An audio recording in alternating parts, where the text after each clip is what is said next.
button. All right, we're ready to go. Awesome. Well, we have questions. And then I also really wanted to talk a little bit about a document that we have that is free to everybody. And funny enough, it's getting brought up in avenues we haven't even thought of by technicians. And so I'm excited to maybe go through that and show you kind of how to use it once we kind of answer some of these other questions. Okay, we'll just jump into questions. Does that sound good? All I'm right. going to see if we get something that's just like really stumps me because Oh, that's that happened before. that would be fun, wouldn't it? Okay. Okay, here's the first one. Oh, I guess I don't really need to share my screen for this one. It's a pedal cleaning question. So we recently did a video just on pedal cleaning. We use like flits. I don't know if you guys have ever Yep. done that just to shine them up.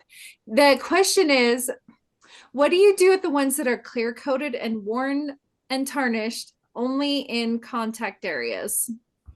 So with that, it's kind of an all or nothing. So you're right that using this, especially if you're using steel wool and brasso or fritz or whatever it's called, is going over the entire pedal will remove that clear coat. If you want to go to the extra mile and just like remove all of that, clean them all up, get them all uniformly looking, nice and clean, and then do a clear coat. I've done that before as well. Just mask off really well using like Deft or some kind of Mohawk clear coat, either in a matte or a semi-gloss. That's what I've done in the past. It is more work, but I've found that most of the time it most of the time people aren't freaking out that you've just removed the clear coat because you've made the pedals overall look so much better. And again, that's just my experience.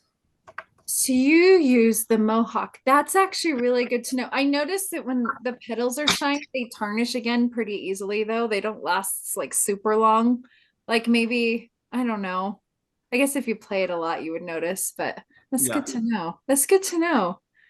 Yeah, the I'm same just thing with hinges. Like for instance, when we were doing a lot of restoration, we would go ahead and recondition and polish all the hinges of the piano. Most of the time it was brass or brass plated. And then we would go ahead and do clear coats on all of those things, usually with kind of a Mohawk or some kind of an industrial finish. I used to use a lot of Deft, but that's Deft isn't even is as accessible anymore as it used to be. But Deft is a very user friendly, kind of a no muss, no fuss product, but it's not as available. But the commercial stuff is really Mohawk. When you talk to serious refinishers, they're always using Mohawk products. I think Stacey, you and I were already talking about that. No, that's true. Every refinisher, I know three. Well, honestly, where I live in Utah, there's three main refinishers. Everyone goes to the same three people and they all use Mohawk. And they're the only three that really do the refinishing. So that is true. Yeah, it's a big deal. They're good products there. Okay, next one. This is a good question, actually. I see this one a lot. Mm-hmm. Okay, well, there we go. Can you guys see that okay? So Boy, just that's been a little while. yeah, look at that. The old, I've, this was, Robert, this is your question, right? I actually see those a lot. yes. I actually still see those, but I even more see the older techs using the 3x5 cards still.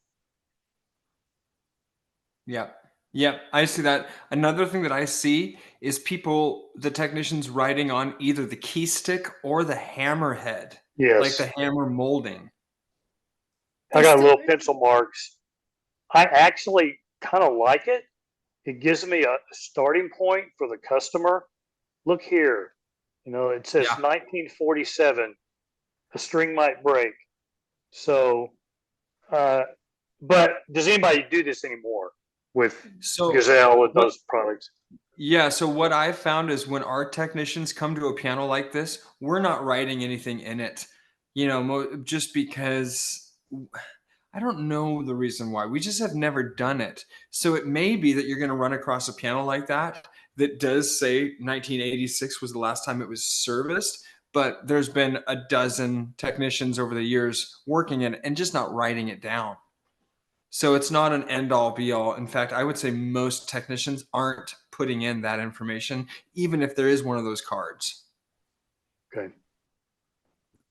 Yeah, I would say the same thing.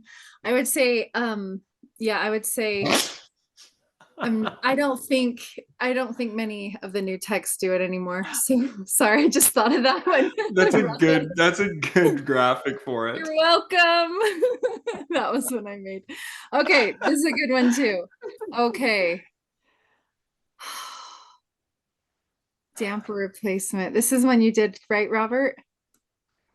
Yes, I got those on shaft on the left, and that's as close as I could get. I'm thinking, should I just chop off that felt and glue it to the existing one on the right? Because that's the closest I could find online that would fit this young Chang on the right. The Wait, left is kind Robert, of are you saying that you bought the entire head and the felt? yeah, the one on the left. Yeah, I bought that because it's either a box of felts, but then I found that, so I thought I'll just buy that. So can I just plop that in, or would you recommend just using that felt? Yeah, I'm an advocate for using the original parts if they're in good condition. The hammer head itself is in good shape. I would just lop off those felts and put them both onto that existing damper head. Okay. What I'm noticing though that is going to probably happen is that damper head's going to be closer to the strings, so it's probably going to lift a little early. So you may need to adjust the damper wire and the damper spoon. This is Okay. so just kind of know that going in. So you'll go ahead and cut those felts off flush, transfer them over to the existing damper head, put it on, and then go ahead and once you've done that, go ahead and feather the pedal to see if they're lifting uniformly as a group. If I'm guessing it's going to lift late because it's closer to that string. So when you go, so Yeah. you'll use damper bending tool, wire bending tool, and bring it back towards you so that it's lifting consistently. And then you'll test it with the note itself to see if it's lifting at 1/3 to 1/2 the keystroke. Okay. That's what I would do. Okay. You wouldn't prick that voice that felt a little bit out to fluff it, or is it just going to compact it right back? Robert, I love it. That is it. That is a possibility that you could do that, and I love that you're thinking holistically. Like that is a thing that you can do, and you may want to try that and just kind of like you said, accentuate, fluff up that felt to see if we could take up that distance. It's not a bad idea. So, Okay. good job. I'll try the wire first. Yeah, use it as a learning thing.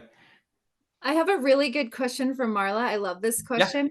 Yeah. I'm just going to read it because she said it so well. I have a different sort of question. Let me scroll down.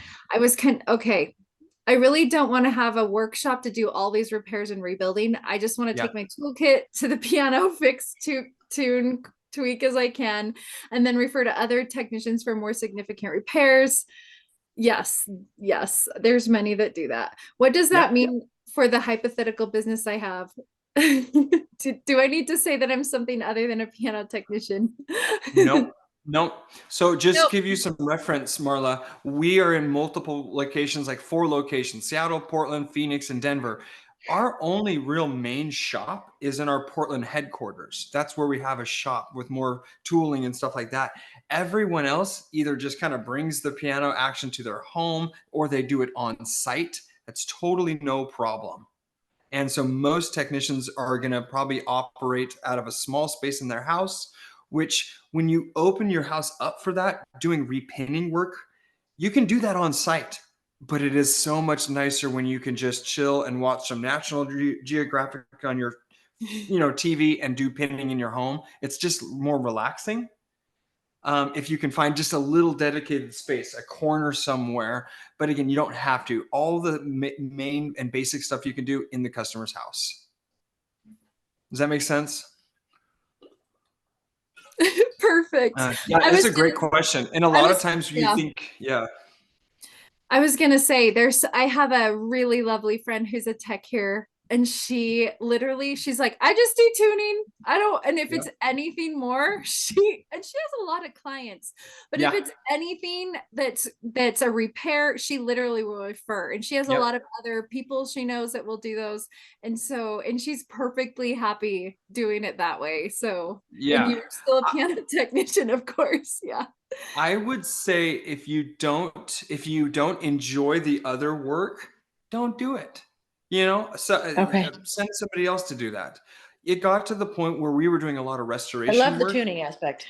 There you go. So do we. And then we kind of got out. We did love the idea of restoration, but it was just there was so much headache. There was so much intensity there that we're like, you know what? We love piano tuning and going and servicing pianos. Let's go to that. So you don't have to do everything. Yeah, I love that Yeah. question because you don't have to, you really don't. And You we don't- have No. Yeah, go ahead. Yeah, I would and say we have that a just couple of having the really basic. good rebuilders and refinishers and everything in the area. So it's just That's perfect. I don't want to compete with them necessarily. They're excellent. Why would I compete with that? Yeah. And I would say, Marla, that a lot of Thank you. those technicians, rebuilders, they do not like tuning that much. So you help fill a need there. So they'll be perfectly happy to come in and bring it out, you know, take the action, recondition it, regulate it, and then toss it back to you for tuning. That's a typical thing.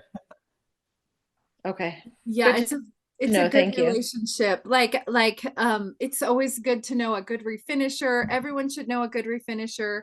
Everyone should know a good rebuilder, or like for really extensive repairs, someone who does player piano, someone who does digitals. There's all these things that you can refer to if you don't want to learn how to do.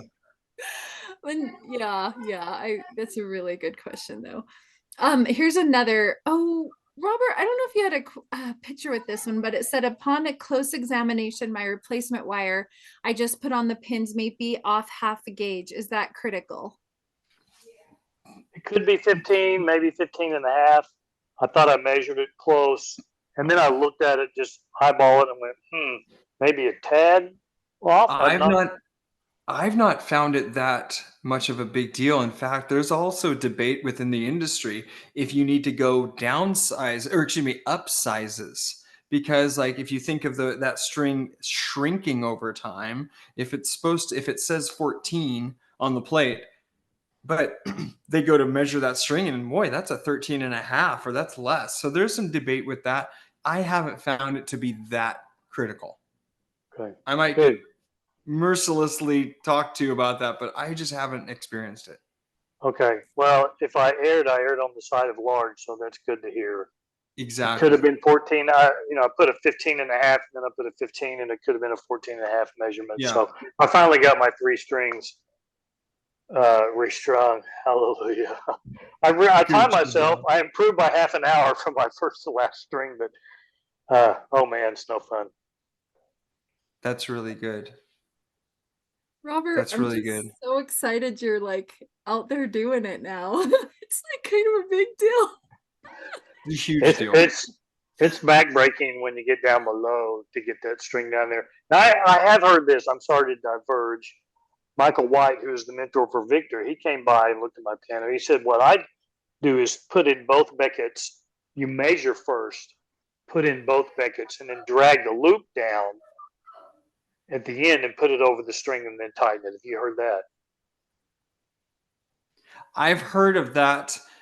I think there's a lot of ways to skin a cat. I think do the way that is easiest for you and gives you the best result. But that's a good way of doing it. And that's kind of close to, I think, when you use that stringing tube or whatnot. I think that's very similar to that technique.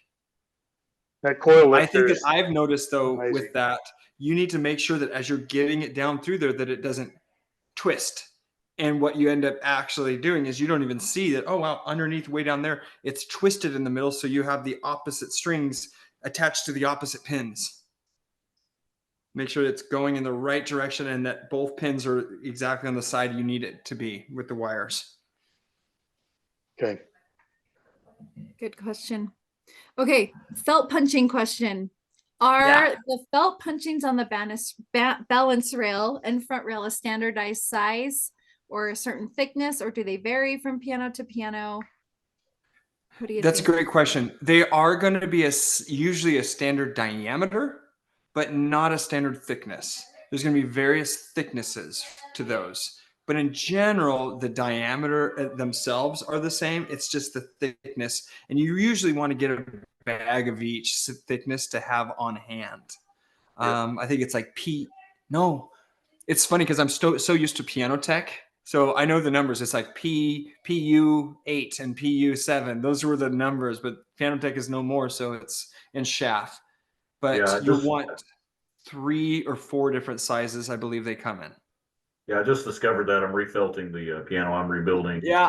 And I did measure them and I found the closest size on shaft. I'm now a pro now. I got my first shaft order in today.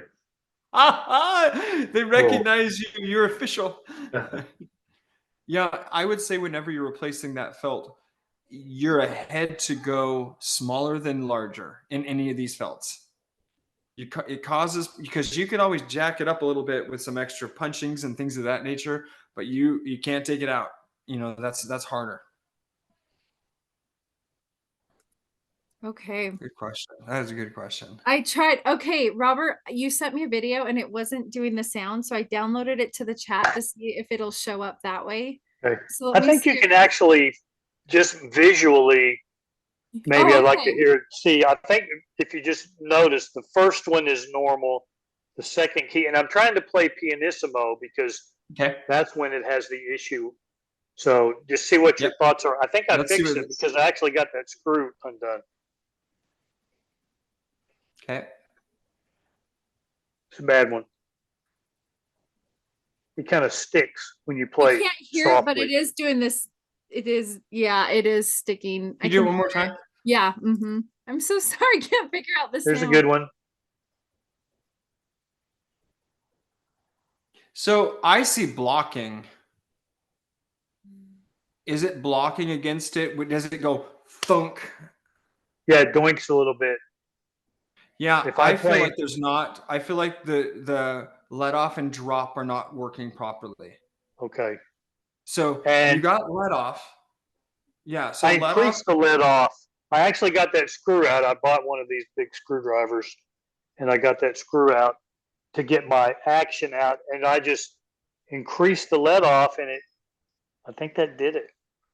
But I don't know what So else you would do. you can't, with a grand, you need to know that you can't really adjust the let off in a grand without also needing to adjust the drop. So there's the let off, and then on the flange that holds the shank, there's a little screw. That's the drop screw. And so if you're increasing the let off, making that let off larger, which is a good idea, you Yes. also need to twist down that drop screw. Otherwise, the hammer won't actually fall down. It'll just let off and still block. Okay. By adjusting that drop screw, it allows that hammer to drop down and not block against the string, despite having good let off. Okay. Yeah, I have that little regulating tool, long, skinny. Yep. Okay. Yep. That's the one. So yeah, usually it's that. And a lot of times when we're going to doing a lot of work on actions, on grand actions, and they're so far out of whack, we'll go through and quickly lower all of those drop screws so that we know we've eliminated that as a possibility for us getting weird measurements. Then we'll do let off, and then we'll do all these things. And then we'll go ahead and make sure that the drop screw is adjusted just right. And we're going just a blip below let off. Is that what the drop measurement is? It's a blip. Yeah. A blip. Okay. It's actually an 1/8 inch below let off. Okay. So if you have the string here and it's supposed to let off like right here, down right here is where it's supposed to like drop down to. That's like the perfect visual. I know. We'll go over that another time. Got it. Okay, another question for you. Any tips or suggestions for going to the PTG convention? You've been to a few of those. I have. Get a lot of sleep. Oh yes. Andy, that is one of the cool shirts. Andy, our operations manager, got those for us, and those are like the coolest. We get a lot of compliments on those. Yeah, we do. Yeah. I think they're Yeah. available on our store on I artisanpianos.com. think, yeah, they're on our store. I think you can buy them. Yeah, you totally can, and they'll get drop Yeah, shipped to so you. yeah, there you go. I would say just know that it's going to be exhausting. It's so exhausting going to the PTG conventions. Because not only is there a lot of information, but it's also like it feels like there's weird pressure at times. So I would say go into it being just like, I'm going to be a sponge. I'm going to just absorb everything. Where it gets intense sometimes is where there can be egos, I would say. And just being aware of that and just being just okay with that and just being like, you know what, I'm just learning. I would say this: the atmosphere to people coming into the industry and being a part of these conventions is so good now. It is, they're so wanting to help you out. I highly, highly recommend the conventions. You're going to learn so many things. Get the hands-on ones if you can. They have this playground one that Michael had talked about, where you get to do all the different things and try them out. If you can get the grand action regulation one, that's a great one. Anything hands-on is good. You can go to the tuning theories and the theory this and sound waves. I've just found that they haven't been as helpful. If you are in a room full of people that know their stuff and you can get your hands on pianos, that for me is the way to go. So go and try to get into more of those hands-on, really applicable things for you in your daily life. What would you say? Was that about what you would say, Stacy? Yeah, I would, and there's so many classes. Like, just have fun. Just have fun. Just have fun and take some ones that, yeah, the hands-on are really good. I don't know.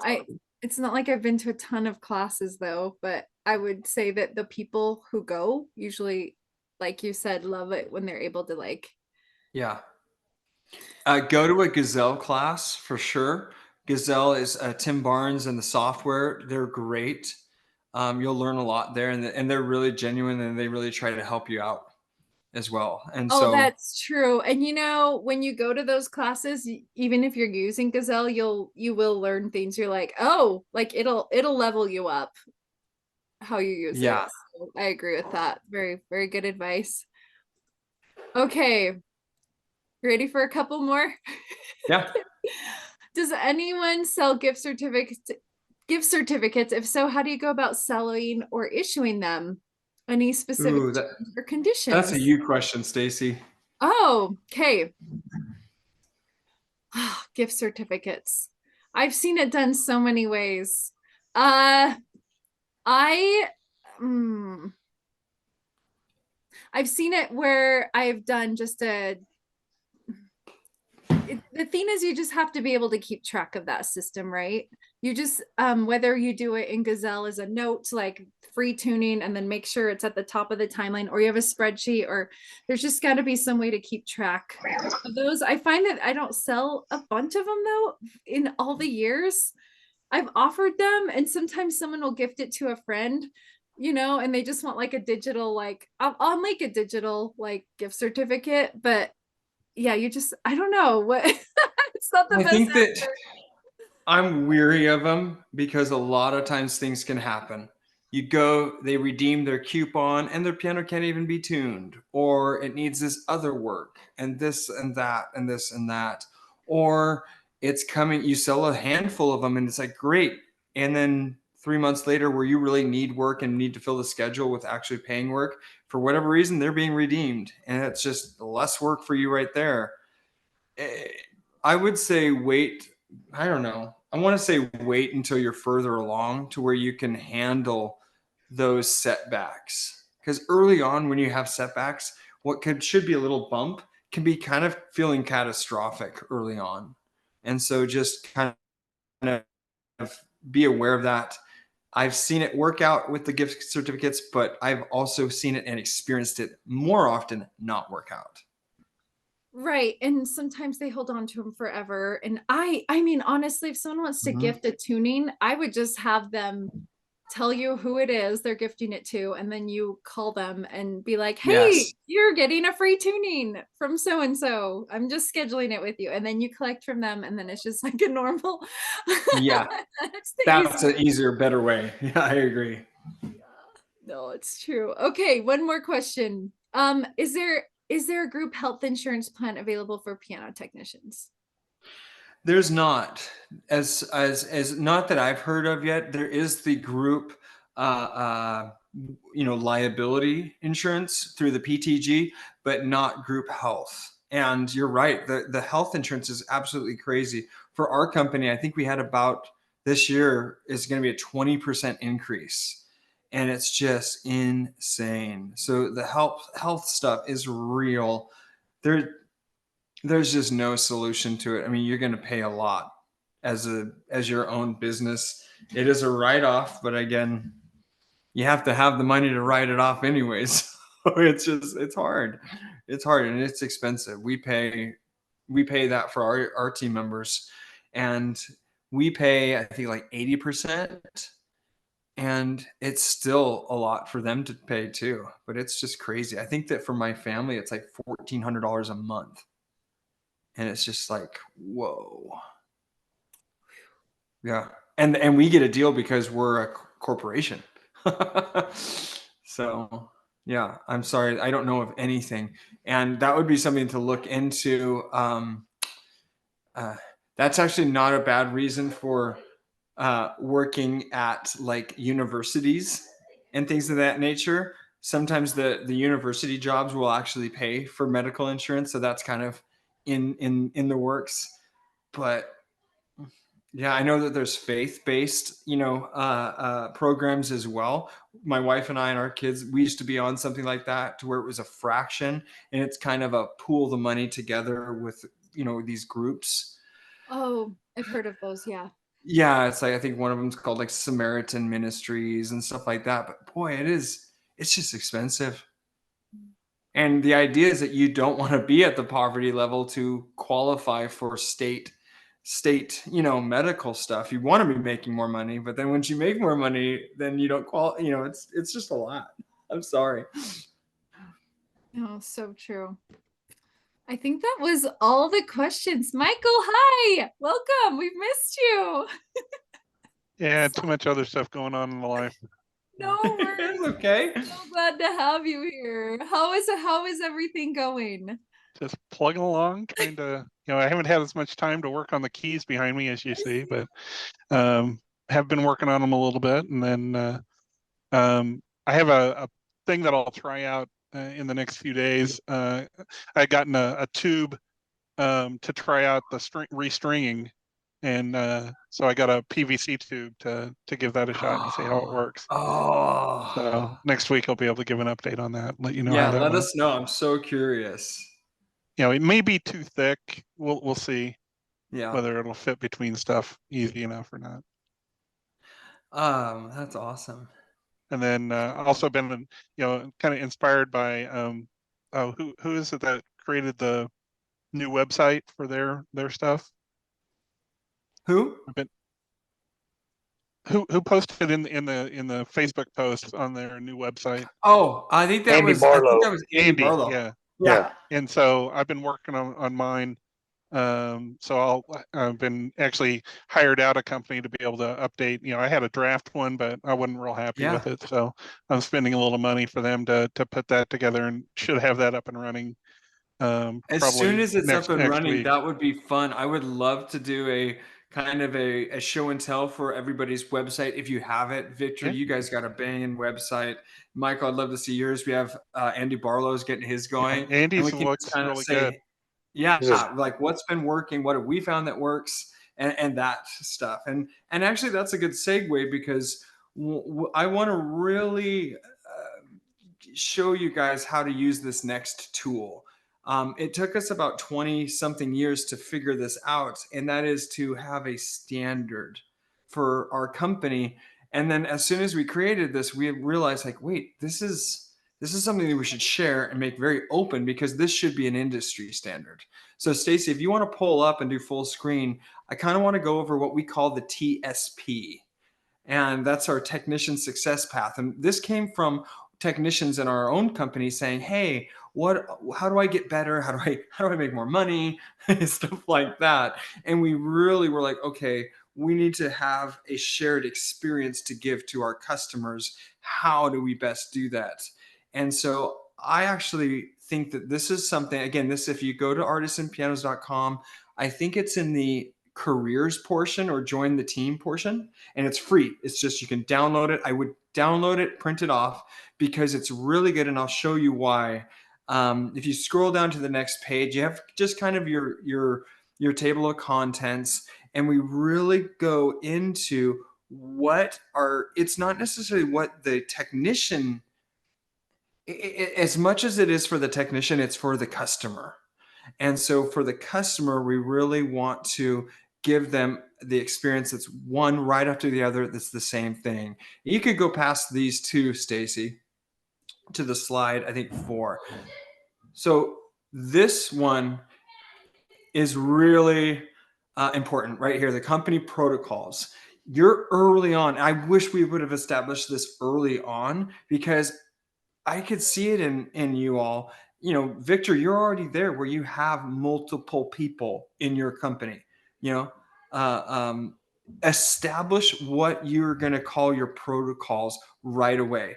And so as soon as you can, say, okay, I'm going to give this kind of experience. I'm going to present myself. Here's my uniform. You know, Robert, you're going into customers' houses. What do you want to look like? What do you want the experience to be? And establish that from the beginning. And this is a great thing to have before you start your website or while you're building your website, because this funnels through. You don't have a storefront. None of us have storefronts. You have a website, which is your storefront, and you need to know what it looks like. And so that really starts with your own presentation. And a lot of times you can go crazy with it. I think I've seen some really fun, quirky tuning businesses. I've seen some very serious ones. You get to decide whatever you decide, make sure that it is what you want it to be, because it's just going to be phony if not. So make sure that you're doing what you want. And then making sure that you're communicating with your team.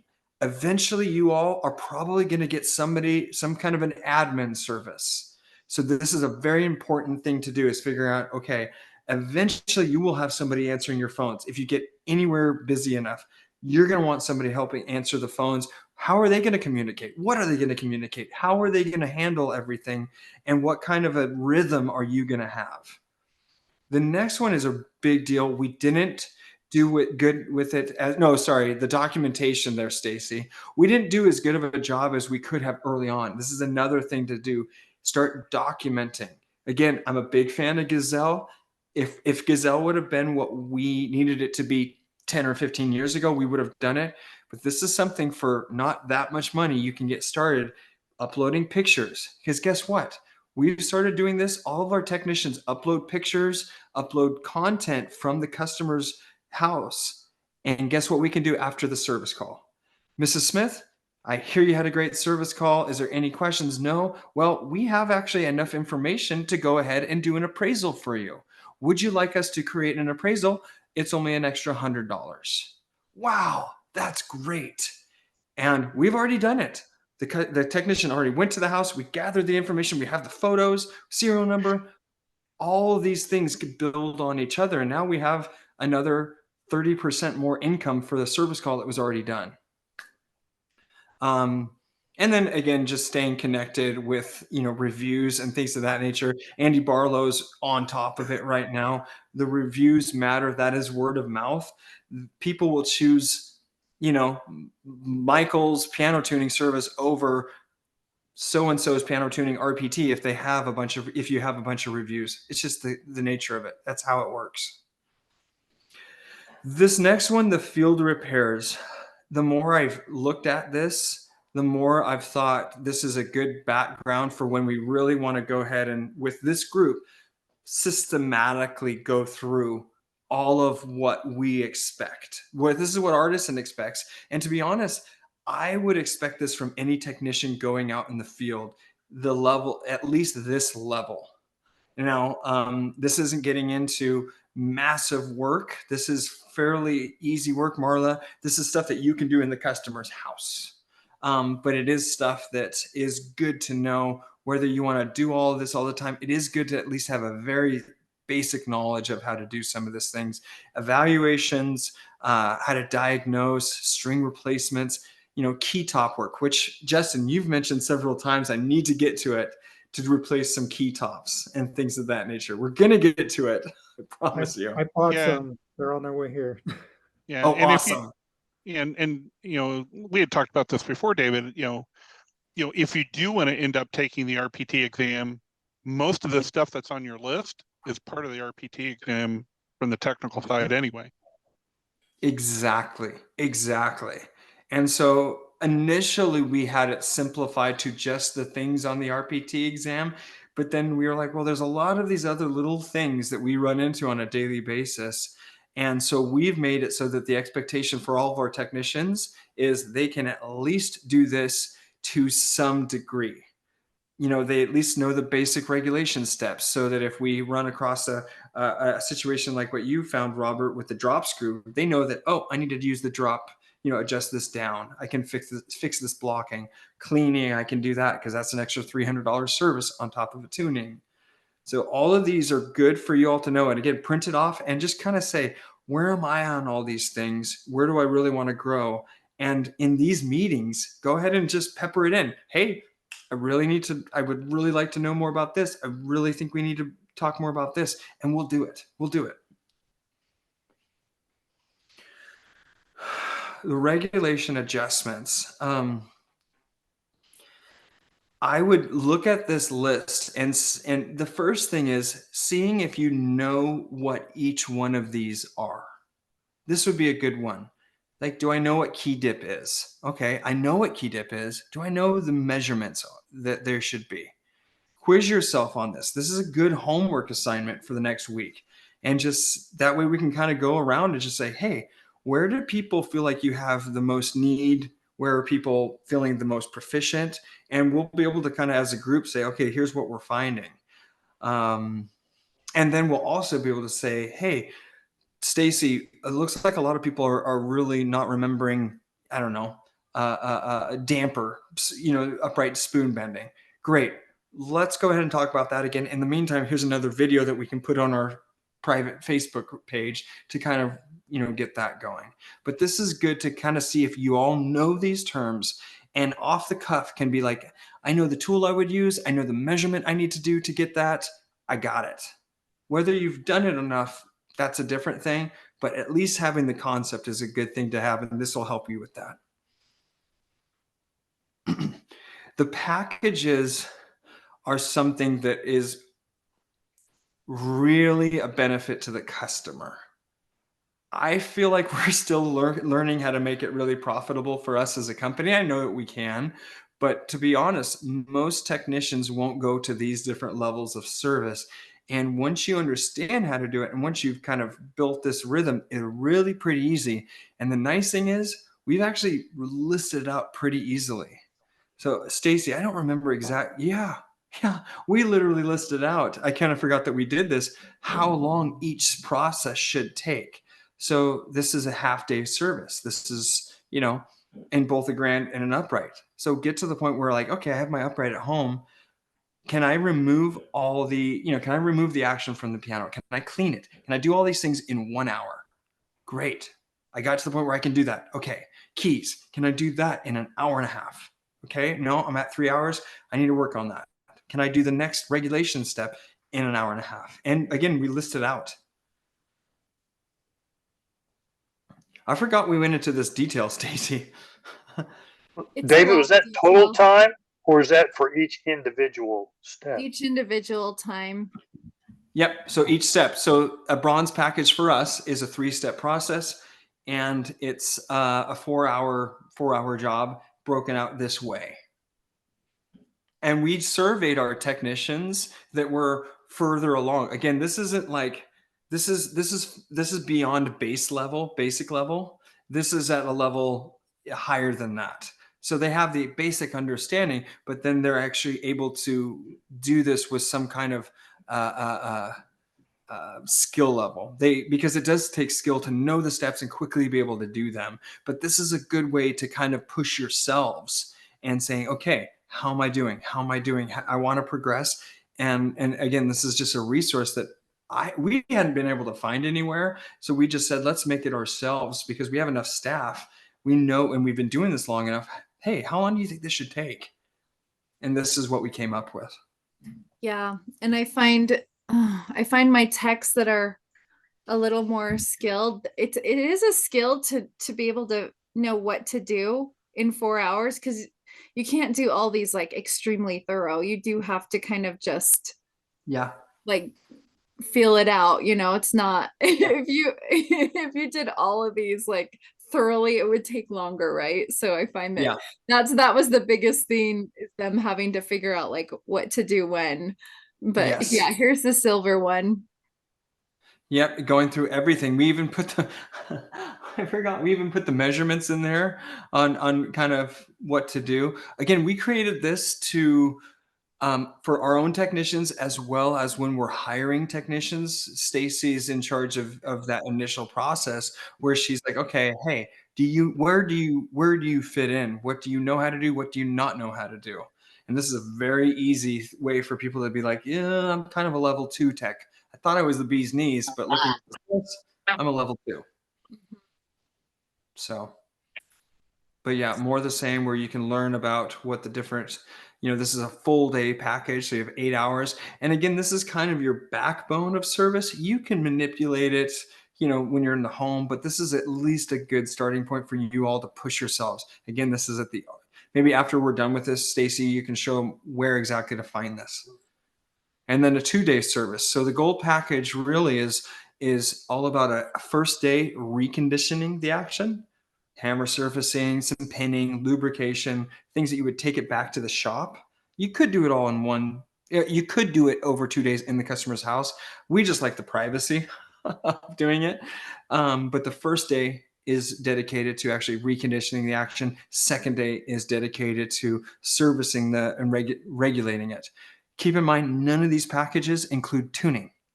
So we did that on purpose so that when we go to the customer's house, they may even say, I'm interested in a package, but we say you have to set up an initial tuning and evaluation first. From there, we can decide on the package together.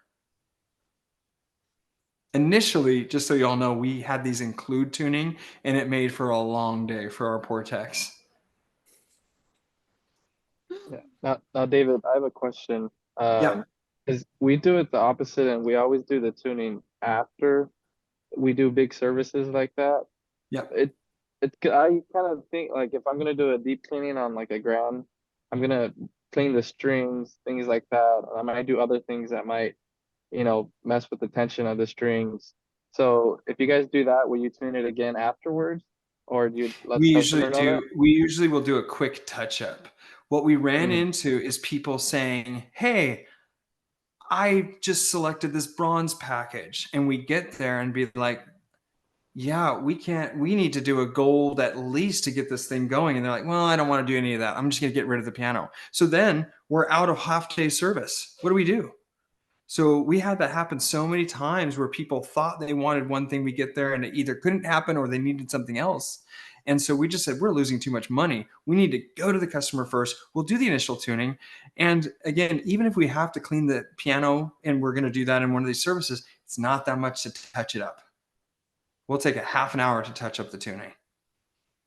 That's what we found. And it's just from having so many of these happen where we lost money because of that. A lot of times people were calling in saying, hey, I think I need this. I think I need this. And we get there like, oh, wow, geez, this is a square grand. We can't even service this, and now we're booked out for 2 days and we can't get that money back. Yeah. So I see. David, are most of these packages for newer customers, existing customers, mix of the two? What's your thoughts on what the mix is? Yeah, I would say a lot of times these are for newer customers. But it's definitely picking up steam for repeat customers as well. We now have this as a packet insert. So at the time of every tuning, we're giving everybody a package, and this is one of the inserts that the technician can talk about. So whether it's a repeat or new customer, we can go over this. And we Yeah. have it, if I'm not mistaken, the gold package. Yeah, we even says, say this is our premier service package on a 25-plus-year-old piano. So Mhm. that's typically what we've, so we have it lined out with like, hey, if it's less than 5 years old, you probably are good with just this bronze half-day package at the most. You've not played it in. It's not old enough to require all these other things. That's how we've kind of have it broken down. Are these done in the home? Correct. The gold package, a lot of times we'll bring the action to the shop for the 1 day portion, and then the second day on install, we'll do that. David, Yeah, and go I'm ahead. sorry. Could maybe in the future you do a shop tour of the shop there y'all have in Portland? Yeah, it's nothing to write home about right now, but we could definitely do that. Yeah, I think that'd be awesome. Yeah, absolutely. Cleaning, Victor's the cleaning expert, so this is just nothing, nothing new, but we usually allow after you for get past syrup, that's kind of the pinnacle, right? exactly. There's just nothing else that is gonna phase you. Yeah, so it's just kind of it sets the expectations not only for our technicians but the customer, because they get to see this and know more about this, and that's helpful. And then we have, this is another thing, is in the eyes of, not that it matters, but in the eyes of Artisan, where do you fall? This is how we look at our technicians, and not as a number, but just like where they're at and what they need to grow in and what we can help them with. You have apprentice level, basic level, standard level, pro, and then master levels. Right now, we have standard and pro levels, and then one master tech, at least to these standards right now. And we're looking into more. Eventually, we would love all of our technicians to be at the master level. Yes, they get paid a lot more, but boy, they can do anything. Alan up in Seattle, he can do anything. There's no worry. It's not only is it the skills, but it's the protocols. You can be a great tech and have all the skills, but not remember to take any pictures or to have your tie on. And we don't really have space for that. We would rather get a standard level tech that does everything in the protocols than a master level tech that doesn't follow the program. Yeah, and I love this because it gives I love this idea. I'd never seen this idea before Artisan, where there's a way for the text to grow, like a path to grow and keep like improving, and the pay goes up as they grow. That's the one thing I love about it so much. Because I see a lot that are just like capped working for someone. All of you are kind of doing your own thing, but I know a lot of techs working for someone and they're just like capped and they're just there forever. There's no like, there's like nowhere to go. You're just there, and 10 years later, you're still there. So yeah, I really love this document. So I'll share that link for it. Yeah. Do you have a test to get to the next level? How do you determine someone goes from pro to master? Yeah, so what we've not really had that level yet. We've had people for this is a relatively new document for us. So right now we have all of our techs kind of like scratching their heads. They're like, I know how to do that, but I'm not as good at that. So right now they're kind of like holding back. I think they're kind of practicing on the side, and then but we make it very much available. Hey, you want to show us what you can do? And do you want help learning what we can do? Let's kind of provide you resources. But again, some technicians, and we have technicians who are like, you know what? I think I'm good. I'm liking my flow. I'm liking my pay. I don't necessarily feel the need to level up. I feel competent. It's okay. So when they want and to we send advance, you certain, just do it. Do you approve that? How does that? How do so they advance? we'll have myself or our other master tech kind of grade it and just say, okay, luckily we have action models. A lot of times we're kind of doing that, saying, okay, you say you can do all these things, the protocols, and know this regulation steps. Let's see it. Let's break this So, apart and have you do it. You're usually able to tell pretty quick.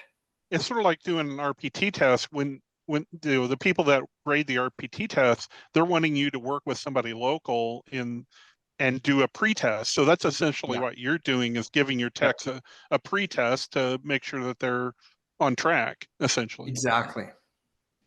Absolutely. And the nice thing is,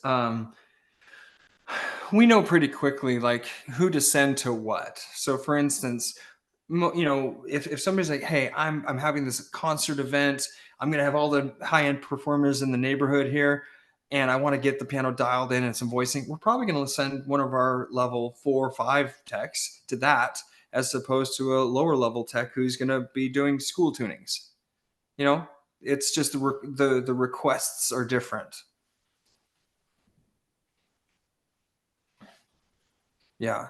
I think basically what we have is like an apprentice level.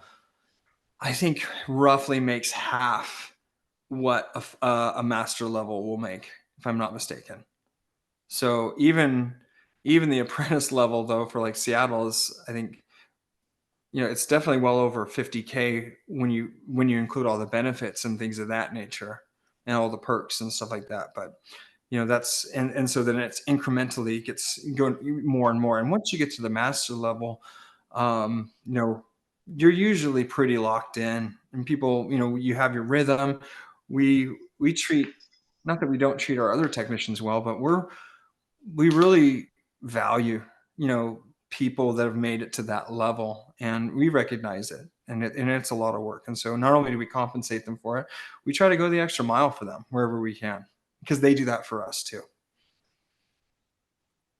All right. Well, I have to go hop a plane back to PDX. So I would recommend everybody review that document and just kind of quiz yourself. Like, where am I at? Victor, you and Ramses have been doing it for a while. Are you guys where you need to be? Are you, talk to each other about it.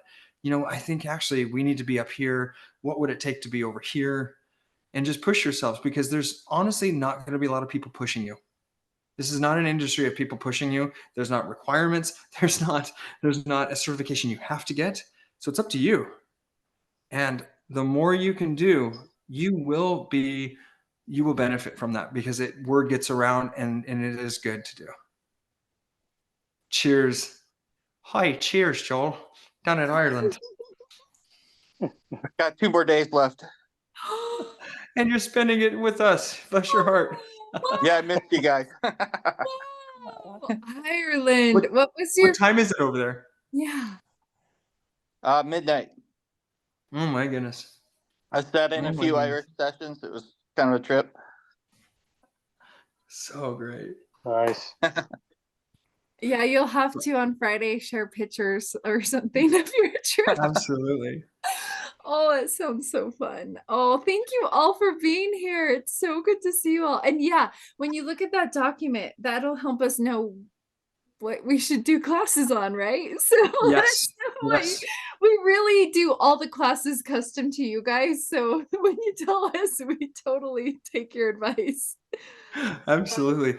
And now that I know, actually, I'm going to be in Portland, be sure to be there for coffee hour, because I think I'm gonna show off what we got at the office, because it's going to be in the background. So definitely doing that. Andy, cool.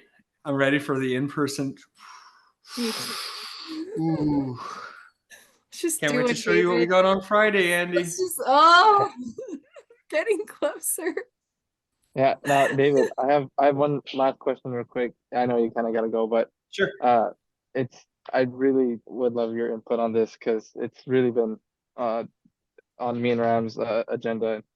We're kind of debating on what we should do. We're thinking about having a shop with a small storefront to sell pianos that we restore, because there's nobody that does that in our area. The dealers are very expensive, but also to do lessons at the same place, because there's piano lessons. Yes, there's nothing like that in our area. There's no academy within 30-45 minutes. And it's just a lot. I know, it's a lot for all 3 things to happen at one place, but what are your thoughts? I have thoughts on that. If you kind of threw a curveball at me though with the piano lessons, Because I was about Mhm. to say, don't do the storefront, but have on your website pianos for sale, and you Okay. yourselves are the salespeople going into customers' houses. Okay. Mhm. But the piano lessons thing is an interesting idea. But do you want to be piano teachers? Is that what you want?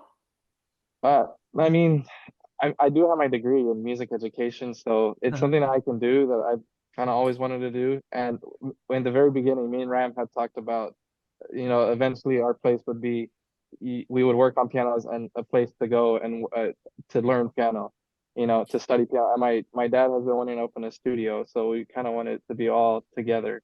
Hmm. Um, so I don't know. I know it's a lot to happen in one place, but Stacy has the most experience in exactly what you're talking about. Yeah, I I wouldn't be able had to help you with. started a I have piano to get academy. going though. I Mhm. have to get going. I am curious though, Stacy. Let me know what you tell Victor and Ramses, because this is a good question, and I'm torn with it. But I am curious because Stacy is the expert on this. Okay, Yeah, awesome. I'll I see Thank you you, all David. on had, Friday. bye, David. I had a Thank you. piano academy. We had 150 students when we were finished. So it was Oh, okay. wow. We were doing Yeah. okay. And it was a full-on piano academy in the store that we opened. I mean, I've done it twice. Hmm. So it was a lot. Yeah. Here's the thing. If you're flipping pianos, it's expensive. I just remember because I also was the bookkeeper, and I just Hmm. remember it's once you're paying for real estate, it is so expensive. That's what was Yeah. going to be my concern for you, It's so Victor, is that expensive. We started with the first store I helped with. We started with this little warehouse. It was literally like this little warehouse next to a trailer park, and it was really ghetto. And we just were using it to store, because at the time Brigham had 23 pianos in his house, and it was just Oh, getting too wow. much, right? And really, they were amazing to work with. I got to kind of experience all this with them, right, as their head admin person. But it was always stressful to pay for the overhead of that building. So Yes. I would say get to a point where you are doing like 4 a month minimum regularly, like flipping them, and like David said, post them on your website. You can sell. Okay. It's so much less stress when you don't have that overhead. Oh, it's stressful, but I love the Yeah. idea. If you ever do the piano, I have lots of experience with that, running that whole thing, and it's Yeah. fun. It is Yeah. pretty fun, but oof. And you Yeah. could That's the do thing. it Like, all. yeah, You we could want do to it do it. all. Yeah. Nobody's doing it in our area. Everybody that sells pianos, they're so overpriced. And we just, and the thing is, there's a dealer that wants us to move their pianos, but they have so many pianos that just need simple, like kind of like the bronze packages, things like that. Just, 4 or 5 hours of work that we could do and flip. But we're thinking of making a deal that we would move these pianos for these dealers if they give us pianos for us to flip. They just give them to us, things like that. And so we're just That's a trying to figure good out deal. ways. The Yeah. thing is, you guys have the potential to do what I've seen done twice, where I've seen this twice, and they're awesome techs, but they start as a tech, and then they have multiple techs, and then it turns into flipping pianos, and then it turns into a place, and then it turns into selling other pianos. And I mean, Yeah. and you guys have that potential, and even teaching lessons, you guys have in a recital hall, and all of Yes. that. So, I mean, you guys do have that potential if you want to go down that route. Victor, how many Yeah. teachers are in that circle of 60 miles of you guys as far as piano teachers in general? So the city I'm in, there's one studio. It's one older lady, but we tuned for her, and she's very sick, so she's done. And then there's one academy that's about 40 minutes away. We work for them. Actually, two studios about 40 minutes away, and I'm really good friends with them. We tune for them, but they stay in their city. And then on the opposite side, about 40 minutes away, there's two more main studios. But in my city, it's growing pretty big. It's like in the center of, it's called the Valley. So we're in the center, and it's growing, and there's no studio. And my father's about to retire, and he's a pianist, and he's always wanted to make a studio. So I'm thinking for us to start it, and he's going to retire in about half a year. and he would be our director for the academy, and we wouldn't have to worry about that. He would run it, and then we would worry about the shop and the storefront. You So can you do wouldn't be it. actually teaching yourself. Yeah, well, for these first few months, yes. But I do have extra time that I could be doing that, so Okay. I think it would. Yeah. Okay. Wow. Wow. That's a lot. It's pretty awesome. Woo, Yeah. it's a lot. It's exciting. Oh my gosh, you guys are all doing exciting things. I just can't even believe it. I'm so excited for all of you. Oh, Yeah, well, but yeah, I'm glad to hear your input, Stacy. I know you. Yeah, you're the one that I know that you've done all of this, so I I really have appreciate done your it a few thoughts. times. I've definitely done it a few times. So Yeah. I actually had a stroke in 2015 from trying to do it Oh, twice. wow. So I'm not gonna lie, it's a little bit stressful, but oh, so amazing. And I would do it again. I think I would do it again. I think I Yeah. would. So Yeah. Yeah. Well, I'll probably be emailing you a few more questions and ideas we have for it. But we have to make a decision this week, so oh, it's okay. scary. Yeah, let me know what you guys, yeah, if you have questions, and if you guys have other ideas. I know we were going to do a pitch raise class, and then if you have any other ideas, just email me or text me. You guys all have my phone number, so Yeah. we'll see you guys Awesome. Friday. Okay. Yeah. Thank you, Stacy. Bye. Bye. Bye.